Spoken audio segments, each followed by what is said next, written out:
welcome to the first episode of The Ball Boys.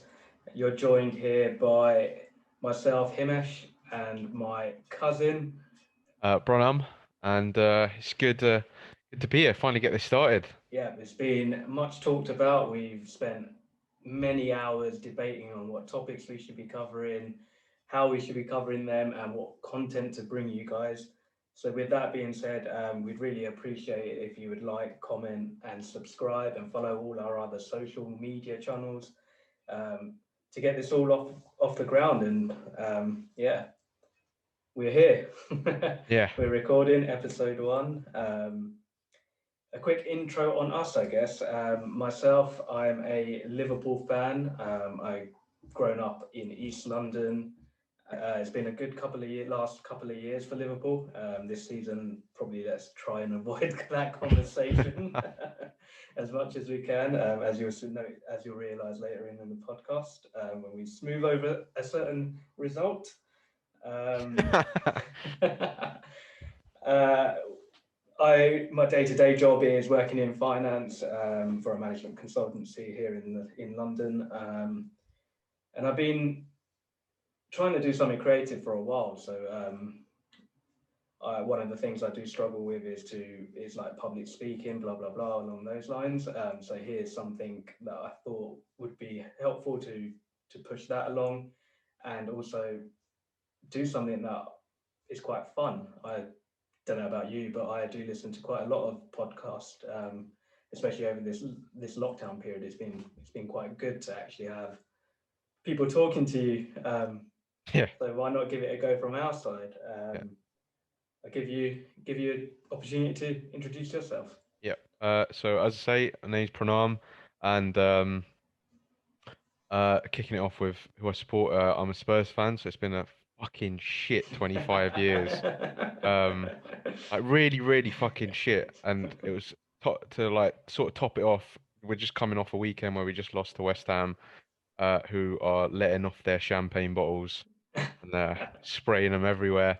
Um, yeah, Yeah, just a fucking awful experience as a football fan. Um, but no, I do love football. Have just it's been pretty much whole like pretty much a very massive part of my life, football and Tottenham Hotspur included. Um, in terms of a day job, I work for a fintech startup that specializes in equity crowdfunding. Doesn't sound like the most exciting thing in the world, but I enjoy it. And uh, yeah, we're just here again. Just wanted to say that yeah, listen to a load of podcasts and have a lot of thoughts. And I think that that's the thing for me is that when I'm listening to a lot of podcasts, I always feel like I can like contribute, and I got things to say that never get touched on. But this is a nice little forum where we can get into it and put our thoughts across. yeah, exactly that. And I'd like to say, like going forward, we can have our friends and our family on to give their views over certain topics that we're keen to discuss. And yeah, on the whole, it will just be hopefully an engaging conversation. We'll run through previous results. We'll talk about key hot topics, and hopefully further down the line, we'll have once we're able to meet up with people, we'll have a roundtable discussions, etc. So hopefully that's all for you to look forward to as Yeah, a lot of listeners. ideas, a lot of ideas. Exactly. And then to kick things off, then I guess, why don't you start by telling us your first recordable memory of your first football game, played in or watched or whatever it may be, Yeah, whether it's a so Spurs game or a Liverpool game, being yeah, surrounded by me and my brother. yeah.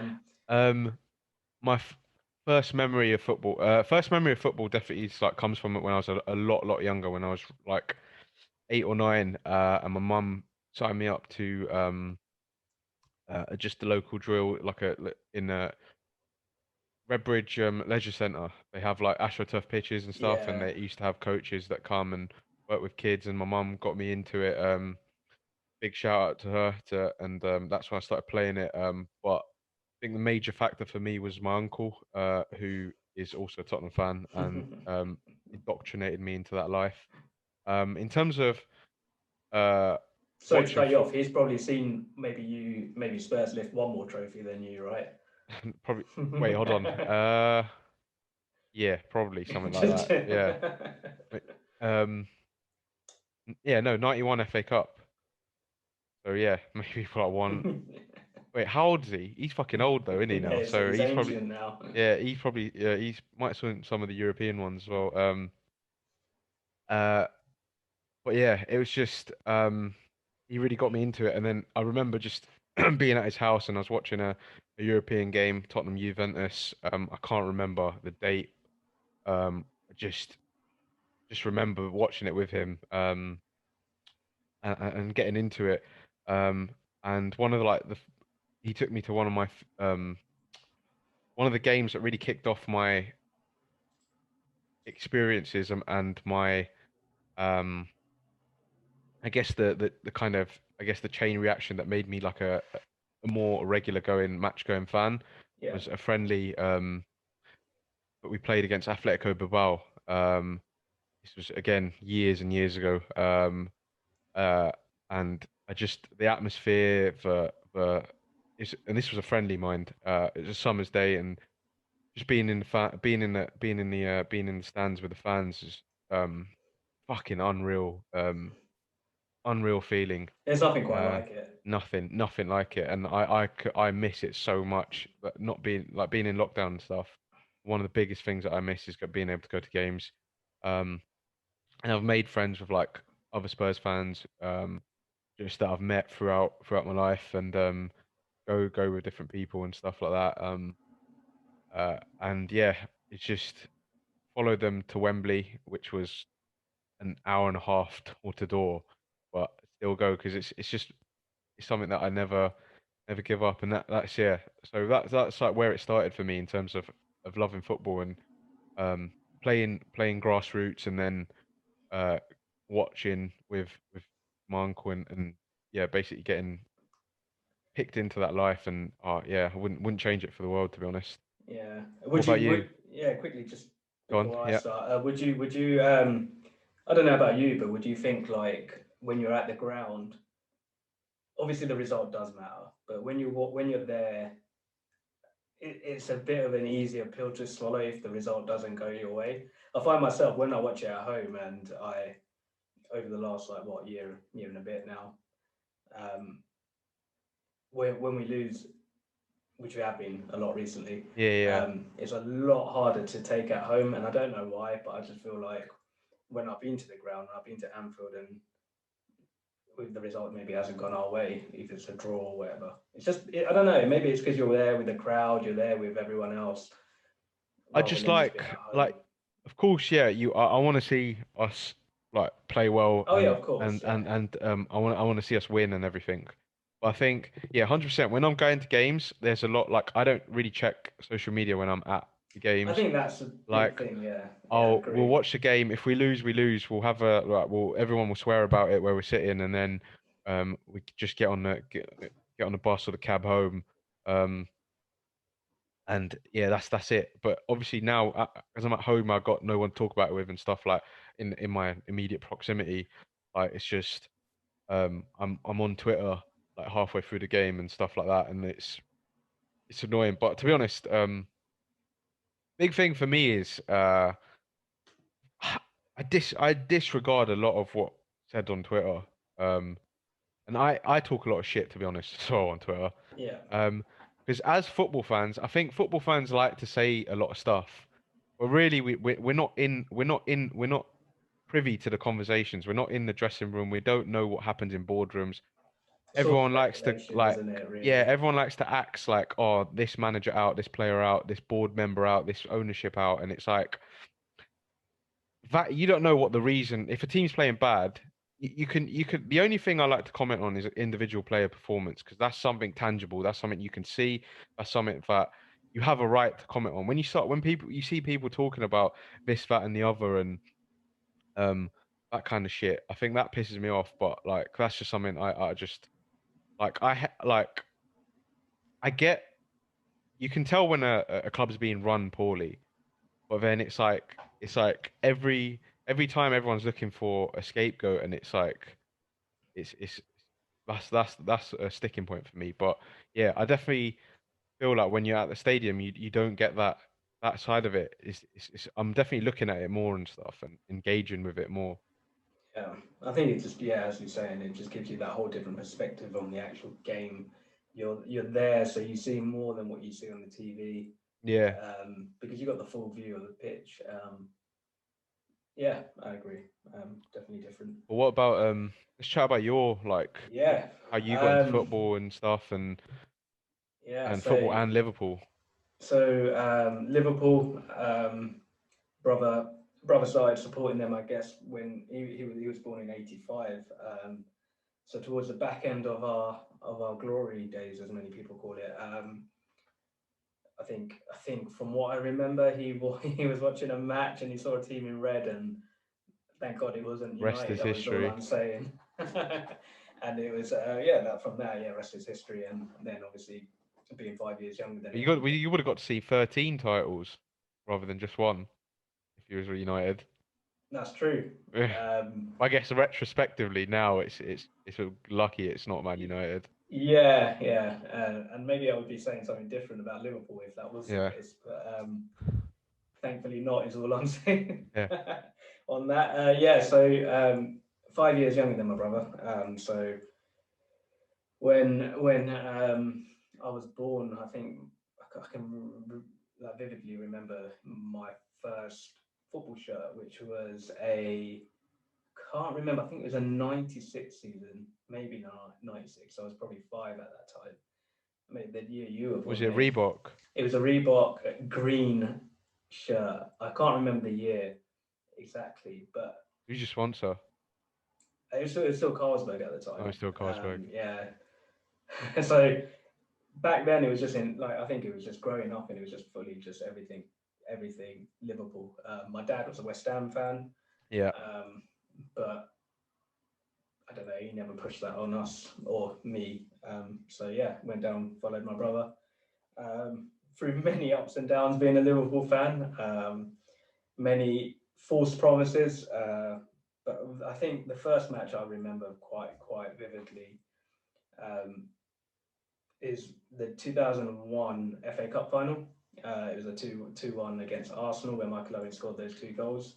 Yeah. In particular, I remember Stefan Honcho's handball that didn't get noticed. I'm sure VAR would have had something else to say about that. Maybe we would have got away with it with the way VAR goes as well in these days. Oh yeah. Talk about that another time. Yeah.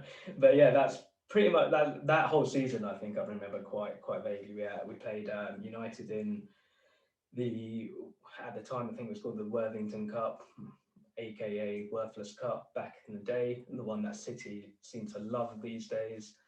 And also the UEFA Cup final against Alaves, we won 5-4 with a golden goal in extra time. Back when golden goals were a Golden thing, goal, yeah, what a um, throwback. a lovely own goal. So yeah, those are like the first matches. I guess we were too young to go up to Liverpool then, not having an elderly like adult who's also supported Liverpool. So Yeah. in terms of going to the ground, we didn't really go to the ground till I think I was probably around 15, maybe a bit younger than that. We went to watch Liverpool Arsenal. I think it was a 1-1 draw in the end. But yeah, like those are the first matches. Surprisingly, the uncle that Branham talks about has watched many Liverpool games with me. We also watched the Istanbul European Cup final where Liverpool came back to win together. It was at that house, same house Yeah, I watched yeah, the Juve Tottenham one that I spoke about as well. I yeah, think that's like that house was holds a lot of football memories. yeah. Yeah, so even then, what's it called? Growing up with him, like never really pushing Spurs on us as well, but just I think he took quite a lot of enjoyment as well when Liverpool did have success, I guess, because I don't know, we were quite a close family, so um, in a weird way, he used to celebrate. I don't think it's that anymore now that we've grown older. We've given Yeah, him I mean, he's enough not gonna. hostility, He's not gonna. He's got hostility to enough. start throwing the middle finger up when you guys are like 10. Yeah, I'm sure he wasn't happy in the last Champions League final we won, Yeah. Oh God. and neither were you. But let's not go there. Let's keep it PG as much as we can. Me and Branham have had many fallings out over football. Mainly stupid fallings out, like how boring Mourinho's football is, and It's Branham will say that it's a pragmatic approach to football, and he's dealing with the players he's dealing with. honestly, if you watch some of these performances, like I think that he's not getting. I'm not gonna give him say that he's doing everything perfect. He's doing everything right, but fuck me, we have some shit players. We'll take your centre backs, mate. We'll take them any day. I'm so sick of everyone getting injured at centre back. I wish they would get injured. Genuinely, I wish they would. No, I'm joking. That's too far. But like, um, oh, Yeah, um, that sums up our first memories of football. We're keen to hear what everyone else their first games, their first memories, or whatever it is. Do comment below. It'll be interesting to hear exactly what you guys have to say about your first games. If you can remember the results, even better. But I think moving on, let's quickly. This is an area that we're going to be concentrating on. I think on a weekly basis is just basically quickly yeah, running it's gonna over be the like one of last. yeah, gonna be like one of the topics that we Yeah, yeah, talk about. Just because we think we want to talk about actual football as well as like, as in we want to talk about the football going on yeah, as well as hot topics and stuff like that. It's we want to make sure that's part of it. exactly. And leading on, then it is going over the last weekend's fixture list results. Sorry. There is one game going on at the moment. I think it's Brighton Crystal Palace. I think Palace were 1-0 up at half time. Yeah, I saw they were 1-0 Um, up. Yeah. but I guess Friday night, the first game of the weekend was Wolves versus Leeds. Wolves won 1-0. Adama Traore, if you did get to see the goal, Branham, it was quite a good goal in terms of the build up. I didn't watch the game, but yeah, I heard He that, and I heard there was some VAR stuff going Yeah, on. so the goal was quite good. He picked the ball up on the touchline, skinned a few players, got to He's the good edge at of that. the got to the edge of the box. Great shot, like under pressure. Mm, Back cannoned off the bar, but hit the keeper on the back and went in. So it went fine. down. It went down as an Yeah, own own goal. goal. But yeah, as you said, I think the main topic of that game in the end ended up being the Bamford offside. Again, he was millimeters. I think quite deja vu over what happened in his other game where he was calling for the ball with his hand and his Mm, hand was offside. It was very, very, very close again. Back before VAR was a thing. Many teams, the attacker would get the benefit of the doubt I've if it kind were of in made. situations like this. Um, I think that's completely been eradicated now. I think VAR is looking at this. We're not going to go into VAR right now because I feel like we're going to have a whole topic and an I've hour's kind of made my discussion on peace with that. it, to be honest. I've kind of made my peace with it because if you're bringing in a technology that's gonna assess offside, right? Like millimeters or meter at that point. Once you bring in the technology, it means like if it's offside, it's offside. Like that's now I've just got to the point where like because I've got mad at it before and I'm like fucking hell, like this is Yeah, kneecap, like fucking hell, really. But at this point, I'm just like, in order for me to like stay sane while I'm watching football, I've just made my peace with it now that if we want, because to be honest, the like I was thinking about it and thinking about it like trying to take emotion out of it. What's the alternative around it? Again, we'll talk about this in more detail at a yeah. later point. But at I this guess point, I've just made my peace with it and with especially with the ridiculous offside decisions. I yeah. mean, at this point, I'm just like, if it's a millimeter or whether it's a Mhm. meter, it's offside is offside because there's no way if you once you bring in the technology, you can't excuse the millimeter ones. You just have to all you group them in one bag before we go down that rabbit hole and get Yeah, too yeah, caught yeah. up, what do you think about Leeds and Wolves at the moment? A Both quick teams, summary on them? I really like Wolves as a club.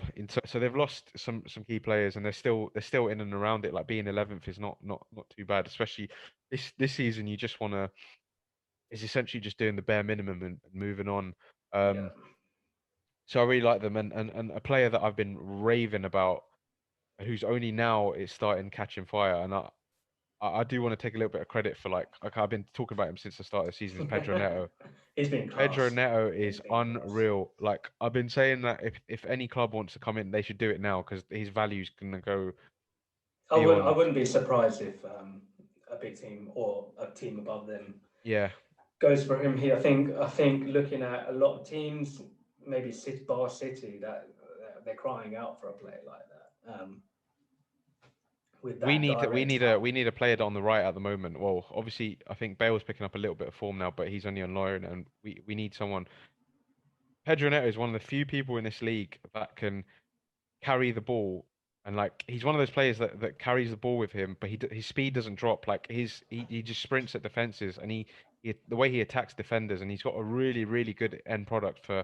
However, I think he's at 21, 22. Yeah, it's His really end young, product is really young. Yeah, ridiculously good, which is only going to get better. Like he is an outstanding talent, and they've done absolutely. very well to bring him in. They're loving to find all these Portuguese talent, aren't Yeah, they? and they The got clubs having. Podence as well, and Fabio Silva and stuff. So they got some good talent. And then Leeds, I think Leeds are probably the best side that have been promoted this season. Um, I think they've definitely been like questioned. Um, there's obviously been a bit of a love affair with them coming back and stuff, but they've done okay, and Yeah, do you reckon Bielsa's they're done safe well. now? As in, Um, I I don't think it's too early now. I think They the could gap is. they could go on a losing streak at any given moment, so you never know. But yeah, I think they should be. I'd be very surprised if they end up getting relegated. Very surprised. I think I agree. The Leeds games I have watched, I've enjoyed them. I think they've been quite end to end, and I think they don't really know how to play any different. Which is good because no matter who they play, I think that is literally their go-to is to just try and score or Speaking outscore the of, by the opponent. way, in the middle, one of my best mates, is a West Ham fan, and he's it's Monday evening now, and I'm still getting links to tweets. So, Where's that trophy? Get that parade ready, uh, right? yeah, well, I mean, neither of us are winning anything like in terms of Yeah. West Ham and us, so yeah. These games with this is taking enjoyment from this is all we got really.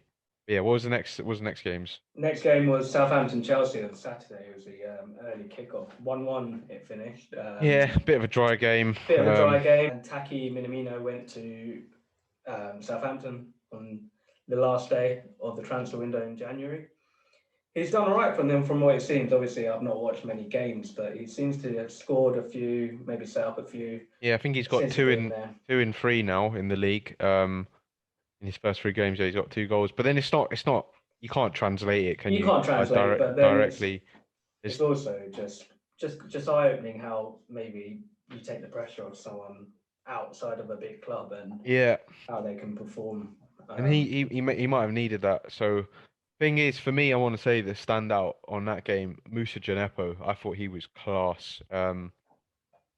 He was really good.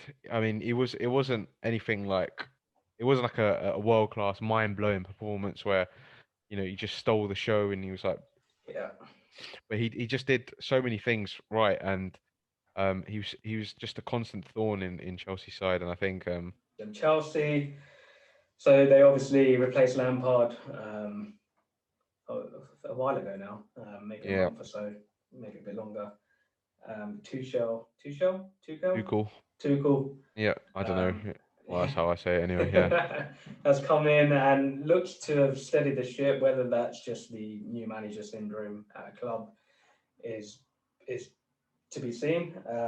One thing I wanted to ask you, and I don't know if you've seen it, was the Hudson-Odoi comments made by Tuchel after the game. So no, what do you say? Hudson-Odoi came on the pitch as a substitute, I think in the second half around the 47th minute, and then around the 60th minute, he was taken off. And then after the game, when asked, he basically said that he was just not playing great. He wasn't doing his job. He wasn't tracking back.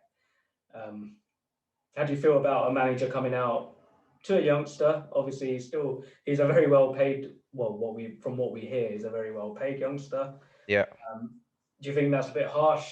Every manager needs to be able to say that. There needs to be an element of fear. Like, you need to be scared of your manager. Exactly what I was going to say. Yeah. This is complete and utter bollocks. Anyone that disagrees, I couldn't care. Like, I have no time for their opinion, because if he's not doing the right things, then he's well within his right to say that publicly or in the dressing room. Obviously, don't start slating him off saying he's a shit player, but he can say that I took him off because he wasn't doing well. Like, that is point blank. That is he's not lied. He's not exaggerated. He said the truth.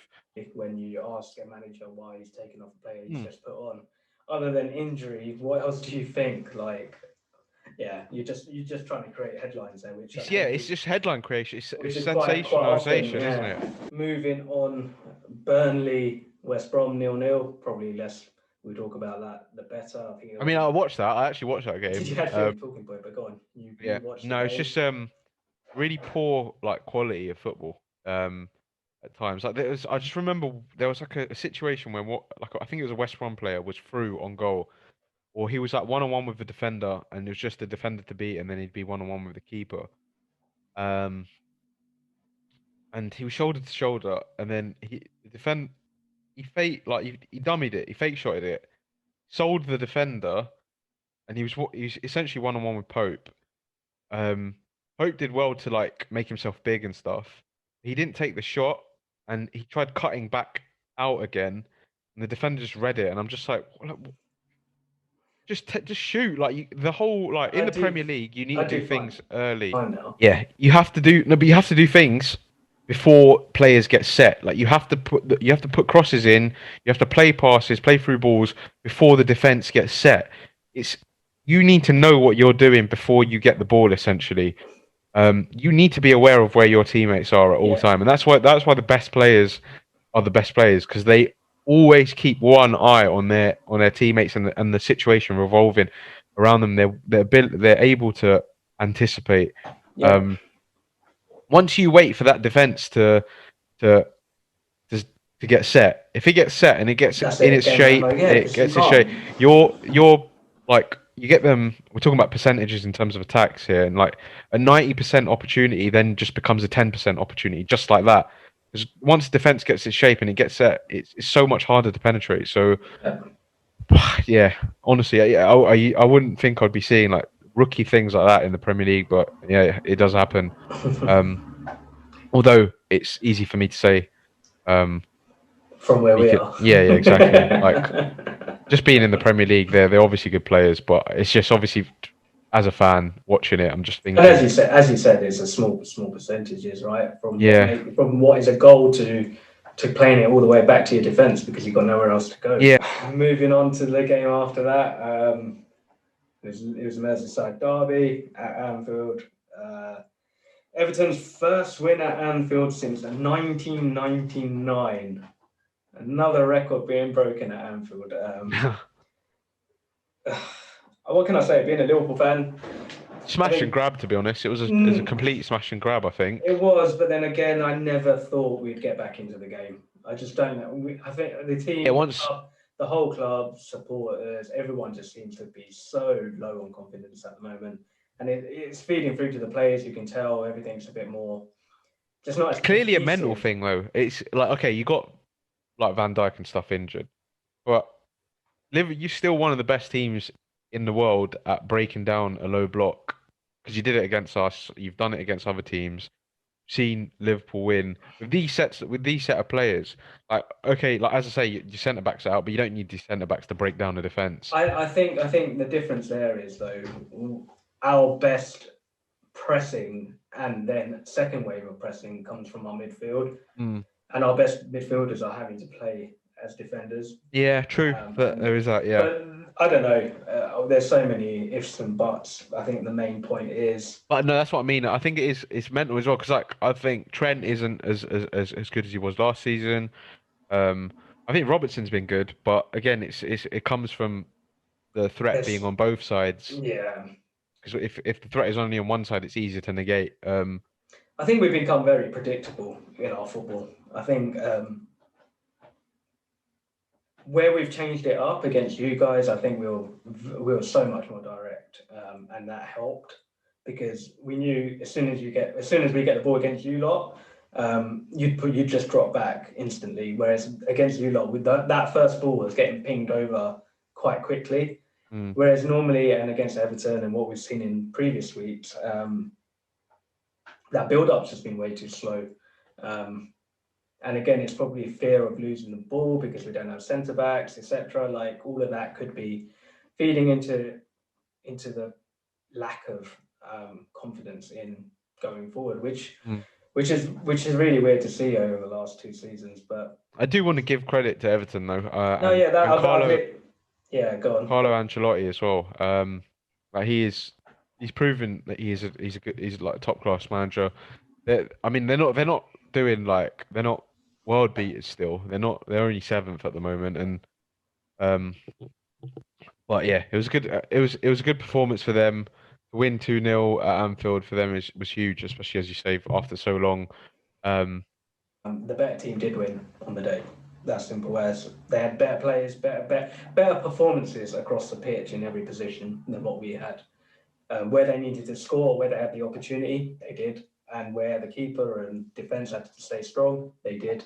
So yeah, there's nothing really mm, more to say there. I feel like, as you said, like Carlo Ancelotti's doing a very good job there. They mm. seem to have bought very well, which they haven't done in the past.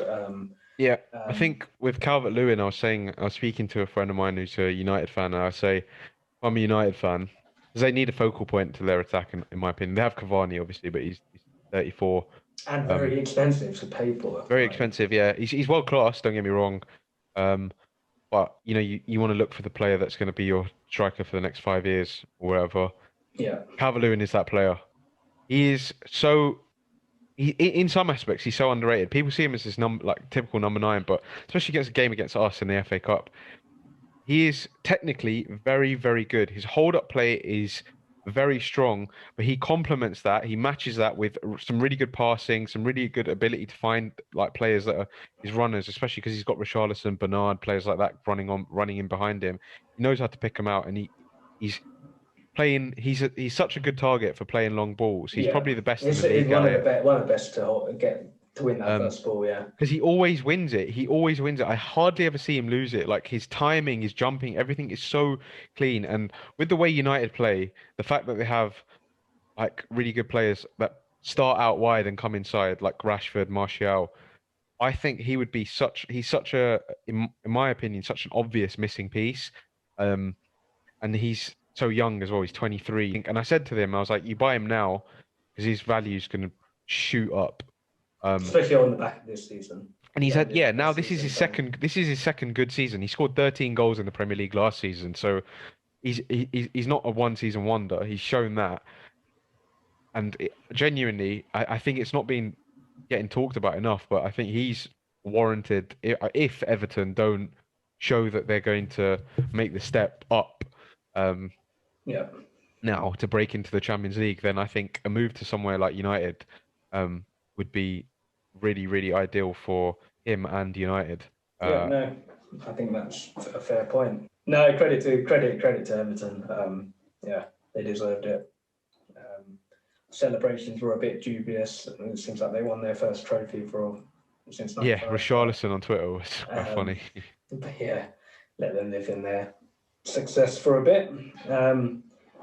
The next game after that on Saturday was Fulham Sheffield United. Fulham won 1-0 with Lookman scoring a very, very vital goal in that relegation battle. I don't know if there's really much more to say.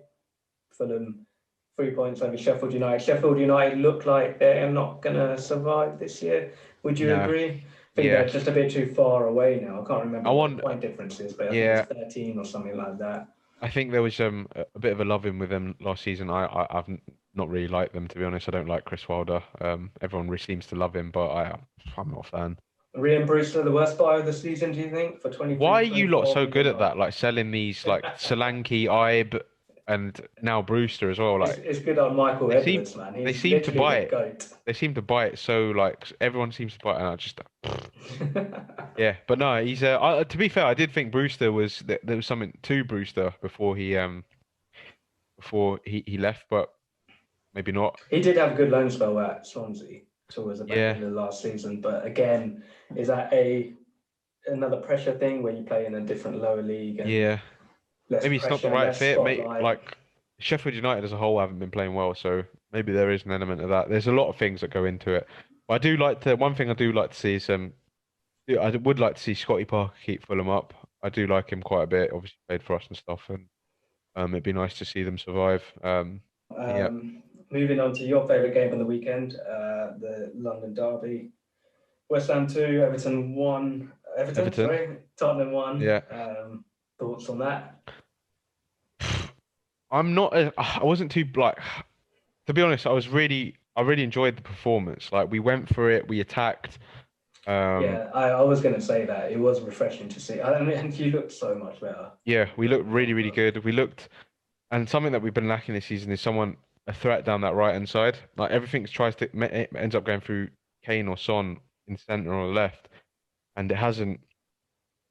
Um, it's been easy to mark and easy to defend against, but Bale was unbelievable. When he came on, really, really did well. Unlucky not to get a goal. That volley was unbelievable. If that went in, that was quality. And it was just, I think it just came down to the fact that we are incompetent defensively. We were slightly unclinical. Like, I think there were a couple chances which we just didn't take, hit the post twice, The where we were cutback through. to Ali from Kane just lacked that, as you said, clinical touch where Yeah, the pass and then the run. yeah. Um, I would have liked to see Kane play that ball a little bit sooner. I think he waited to yeah, let Rice get back and stuff. And um, I'm a fan of Rice, to be honest. I think he's a good player. He did really, really well. yeah, Um, agreed. West Ham as a unit just played really well. I don't think they have. I don't really look at that team, and I don't think I see like it's not like the Payet season where I see one player as the biggest I think standout. I think they're doing very well. Moyes is just well drilled. Like they're just a well drilled unit, and I It's like think the Everton teams of old. When everybody Moyes was knows there. their role in that team. Yeah, Um, exactly. And they get that big performances out of everyone. that Thomas Soucek looking like one of the best signings, and Sufal as well. Lingard as well. Coming Lingard in as and well, doing yeah, well. unreal. Like he's a great performance from West Ham, to be honest. Yeah. Just annoying that we didn't take anything away from that game, to be honest. Yeah, I'd feel the same as well. Touching on West Ham, they're having a very, very good season, top 4 at the moment. Although it is very early to say, but if they continue like in this form, who knows what could happen really? Yeah, It'll be massive for the club. I think might become a bit unbearable, but they need to hold on. I think that's that's the biggest challenge for West Ham now.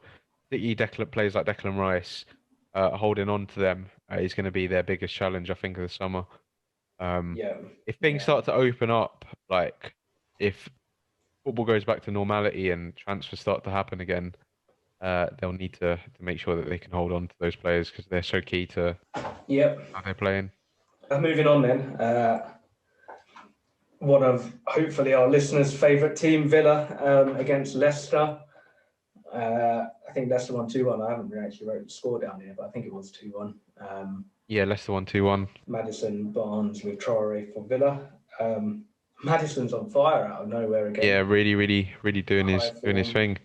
No Jack Grealish for Villa, and you could tell like when you take. I remember when you said take Gerrard out of the Liverpool teams, you could tell there was something missing, and I think that was what I summed up. Yeah, I think every team has a star. Maybe not a star. Like I said, obviously I spoke about West Ham, but I think every team has that one player that interrupts the flow. Yeah, Well, yeah, not even. I don't know. Even it might not even be a lead. It might be someone who just like they play through Grealish so much. So if it's like if that piece is missing, Yeah, then of course, it yeah. means that players like Ollie Watkins and um Traore and stuff aren't able to get the balls in the areas that they like. Yeah. Um, Grealish isn't dragging players out of position and making space for those strikers to go on and get the goals. So there is that as well. But yeah, there is the element of him being a leader. He's obviously he's Birmingham boy as well and everything. Captain of So the club, yeah. yeah, Should we move on? yeah, I think quickly touching on that, Leicester are seemingly, along with United, City's best, Man City's closest challengers this season. yeah. Rodgers is doing Although very well there. I think looking back at it retrospectively, there was all this talk about who's going to win the Premier League and everything like this. There's so many teams in the running. Looking back now, in a season like this, it's whoever's got the best squad wins, right? And Exactly that, and I so think that's being shown, like highlighted now. so now it's like it's so obvious, like why, like for myself, like why I didn't see it, like why And City. we always said it back. I think when we first were speaking about this podcast, and one of the questions we were raising was, who do we think's going to win the league? And I think this was maybe like December time, if not earlier than that. And I think City at that. Actually, I think it was even earlier. I think it was like November time, where City were probably about 8 points off the top. And we both said that you cannot write them off. Yeah, at you this can't. stage. Yeah, It's that too was early. 100%. Like you just can't. They just have so many different players. Like they're the one club in terms that if one player's not doing well, they can literally just bring on a like for like that will do. World-class player. Yeah, it's just working for them. It is what it is, really, isn't it? There's not much more to say. They're going Yeah, on 17 win run at the moment, 13 in the Premier League back to back. Realistically speaking, I think this is feeding into our next game, which is Arsenal Man City. City won again 1-0. I just can't see anyone stopping City at the moment. just a good like they just a good performance. Like that first half, they pretty much I feel like they controlled it. Arsenal looked at times like I don't know. I don't know whether I don't know whether I genuinely believed Arsenal were going to get back into it, even though it was only 1-0. Yeah. Um, And if anything, just City were just maybe even in like first gear or whatever. yeah, whatever they were people just say, like they weren't. I didn't think KDB didn't have a particularly great game by his standards. That is. But they were just they didn't get anything wrong. They were just passing the ball around, controlling the game, not worrying about Arsenal. They just played their own game and definitely agree. they did it very, very well. Would you say Diaz? How do you Ruben Diaz, rate I was literally just about to say Ruben Diaz. It's been yeah. immense for them. Buy of the season? Or No, I wouldn't say. I don't know. I wouldn't say by the season. that's a topic for later. We can raise out. That's another topic we can use. I think bargains. I think you got to take price into account, and I think let's talk about that later. But I think if you're saying that, I think he was 40 odd million, right? No, 80 million. Okay. He was That's a different point. Really, really up there, which makes me a bit upset because we were linked to him and the difference he could have made. But 80 million is only an amount only a few clubs can afford. I had a point here on Arsenal. I don't know. From reading and watching a few of their games, I feel like one, they purchased really badly. Their recruitment's been awful, horrendous.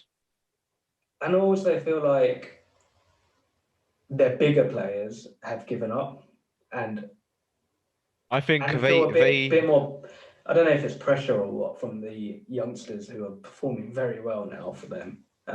Smith Rowe and Rowe Smith, sorry. No, but that's a bad thing, Saka. I think, for them is that now like people are looking to Saka to have a big role in games every single game, yeah. And it's hard to rely on a 19-year-old like that. I think. But then if you're good enough, right? I still think I always think that you. Like I just want him to develop though. That's the thing. If I'm a manager or if I'm a coach or a club owner, whatever, and I got a prize asset at 19, I just want his focus to be solely on development because, like, results in the short term mean fuck all really. Yeah. Unless Arsenal are competing for something, which at the moment they're not really. I mean, what they're Ninth, I 12, think, or something. 12 points. No, what is it? Yeah, 11 points off fourth, I think, something like that.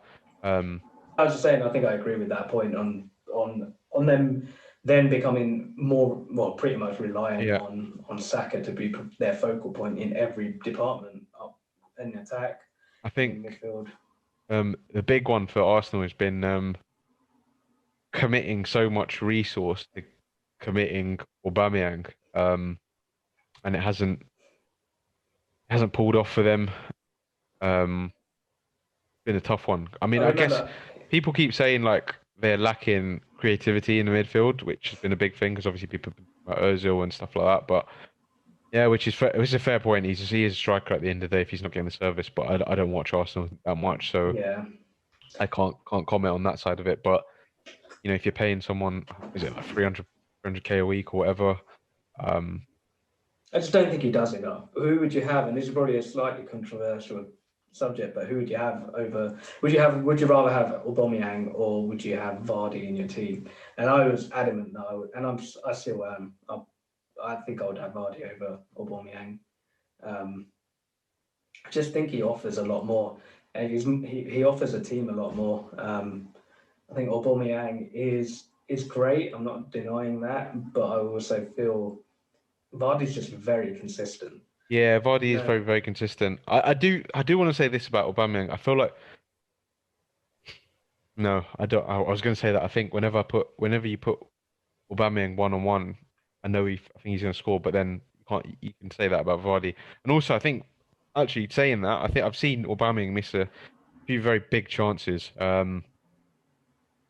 But I think he's a good player. He's also 31, so I think there was always going to be a Vardy's risk. not young though either. I don't think. No, yeah, but there was always going to be a risk when you commit to someone like that. I don't know what's gone wrong. I can't tell you what's gone wrong for Aubameyang. Maybe But maybe our Arsenal fans listening in can weigh in and give us your opinions and your comments on why or what's going on with Arsenal, what's going on with Aubameyang. Do you agree with Branham's point on giving too much responsibility on Saka? I definitely do. Do drop us a note, and we'll be keen to read that. Be interested. Go, what were you going to say before I I was abruptly just cut going you to off? say that maybe you get a different result if you put Aubameyang in that Leicester team. Maybe he produces the way Vardy does. But again, these are things that you can't really. It's ifs, buts, and maybe. Yeah, So exactly. Who would you have? Put you on the spot. obviously, at the moment, I'm going to say Vardy. Like it's pretty. Uh, no one's no one in their right mind saying Aubameyang right now. But Yeah. that's with hindsight, isn't it? Yep. Makes sense. I guess they're moving on to Sunday, on the last game on Sunday, which was United Newcastle. United winning 3-1. Apparently, I didn't watch it, but reading on it, United were fairly slow in the game, a bit sluggish, still coming away with the 3 points. Bruno with another goal and an assist. Hmm. What a buy he's been for them. Really, As really much good as it player. pains me to say, but what a great buy. Really, really good player. Every week he's just showing up in every week, every game. And that's all you want from your attacking midfielder.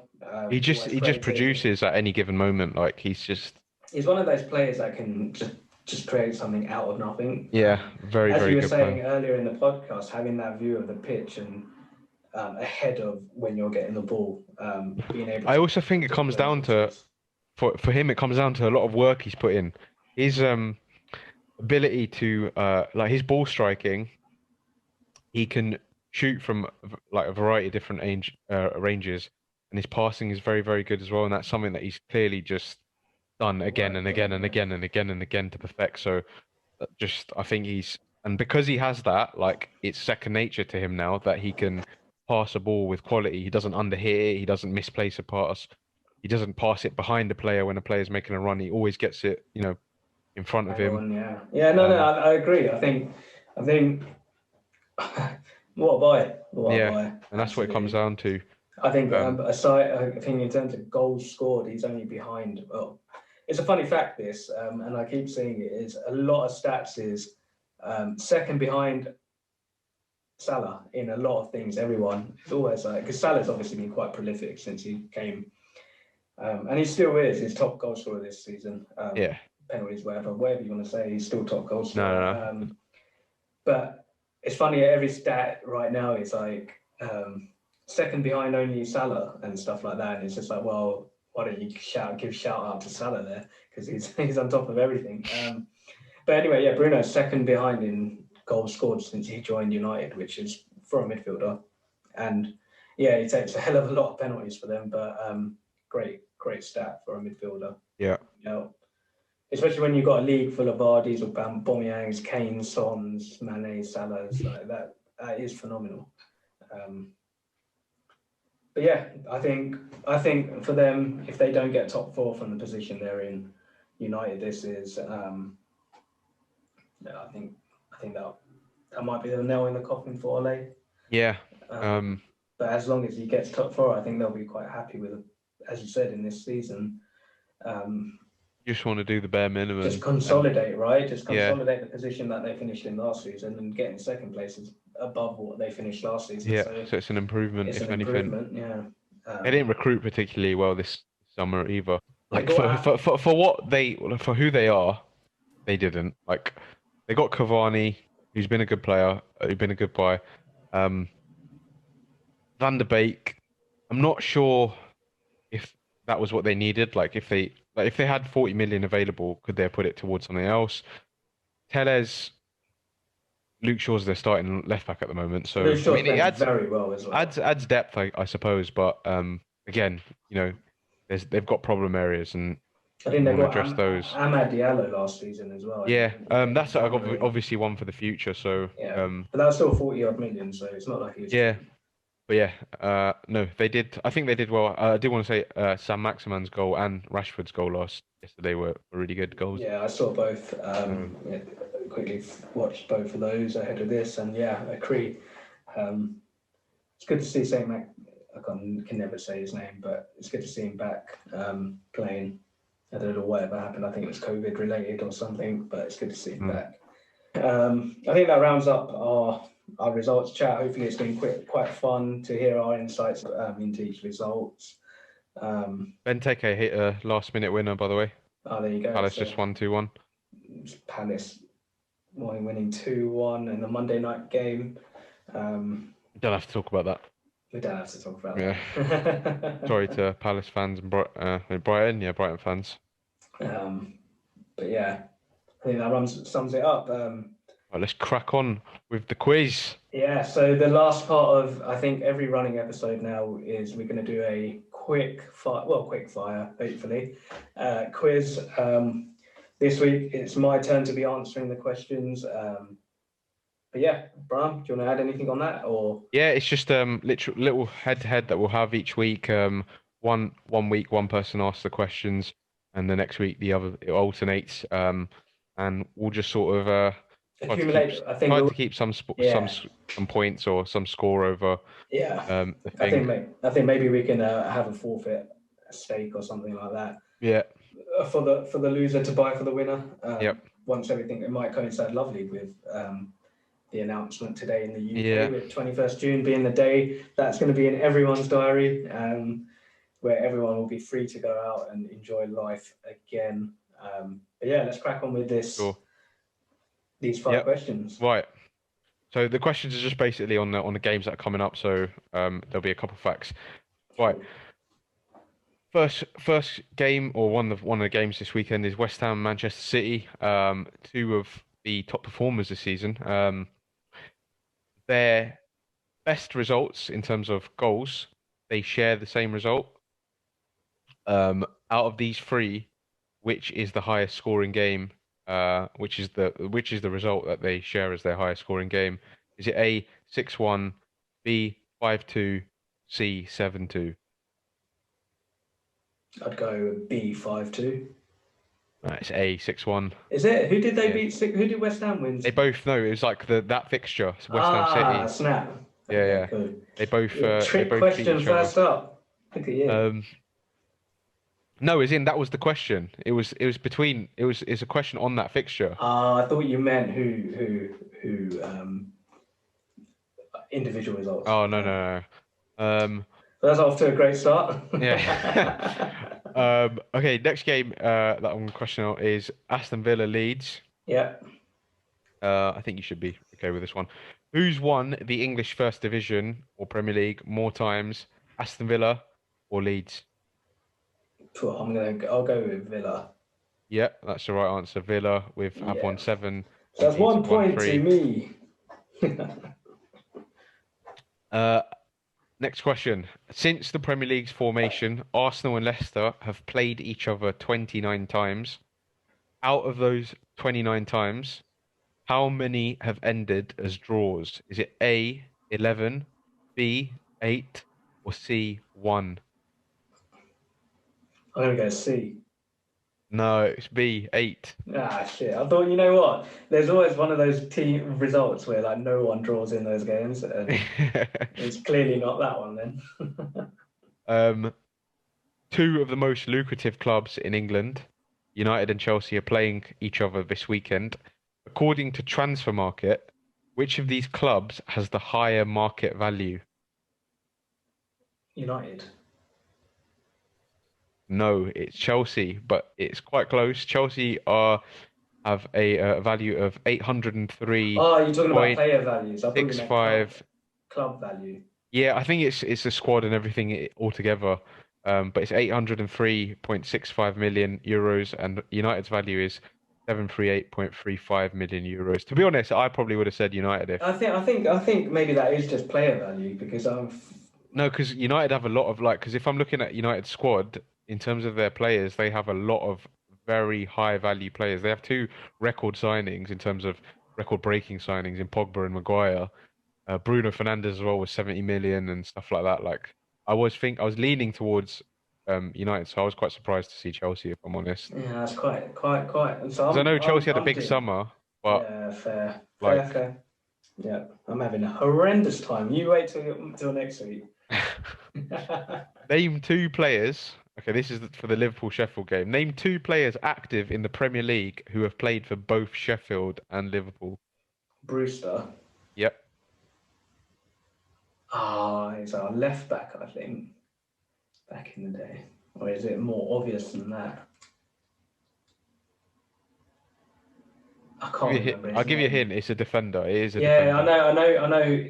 I know who he It's is. not. It's not a left back. It's not a left back. I'll give you that as Well, well. he's a defender, and I know who he is, but I just can't remember his name. And as soon as you say it, I'm gonna throw my laptop out the window.